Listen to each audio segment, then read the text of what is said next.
अध्यक्ष महोदय, मैं पूरी जिम्मेवारी के साथ कहता हूं, पूरे हिमाचल प्रदेश में आपदा में जितना ज्यादा आपके मंत्री गए होंगे, इनका दायित्व भी है, आपके कुछ और लोग भी गए होंगे, लेकिन मैं विपक्ष के नेता होने के नाते, आप यही कहते थे सराज जाते, सराज में तो मैं घूमा, आपने जाकर के मेरे विधानसभा क्षेत्र में हेलीकॉप्टर से हेलीपैड पे उतरने के बाद कहा कि जयराम का इलाका है, आपदा आई है, जयराम को 10 दिन यहां पर घूमना चाहिए। मैं 10 दिन नहीं, मैं 22 दिन पैदल चला हूं, 22 डेज, और मेरा दायित्व बनता था वो। और उसके बाद आपदा अगर चंबा आई तो हम चंबा पहुंचे, भरमौर पहुंचे, आपदा अगर बिलासपुर में आई तो बिलासपुर पहुंचे, सुंदरनगर में लोग दब गए तो वहां पर पहुंचे, कसोब आदमी मर गए तो वहां पर पहुंचा,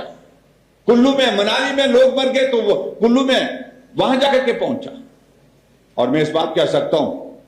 सबसे ज्यादा अगर आपदा के इस दौरान कहीं अगर गए, ठीक है हमारे पास हम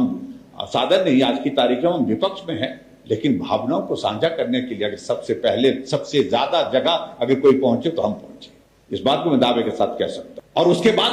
हम मेरे विधानसभा क्षेत्र का जिक्र हर बार किया जाता है, अगर आपदा मेरे विधानसभा क्षेत्र आए उसके लिए दोषी जयराम ठाकुर है। लोग, मैं पूछना चाहता हूं, अगर चंबा में आपदा आई तो उसके लिए दोषी कौन है? फिर बिलासपुर में एक बस के ऊपर चट्टान गिर गई, 16 लोग वहां मौके पर मर गए, 4 अर्थियां एक घर से उठी, हम शमशान घाट तक गए, हम फ्यूनरल तक गए, आप कहीं बाहर थे, आप तो बिहार गए थे, वोट चोर गद्दी छोड़कर नारा लगा रखे, और हम जाकर के वहां पर बिलासपुर में जाकर के वहां पर फ्यूनरल में गए हुए थे। मेरा मंत्री थे, मैं इस बात को, मैं आपका जिक्र कर रहा हूं, मैं मेरी बात तो आपसे हो रही है, तो इसलिए अध्यक्ष महोदय, ये बातें हमको मत समझाइए। आप बाद में भी जा सकते, बाद में भी नहीं गए।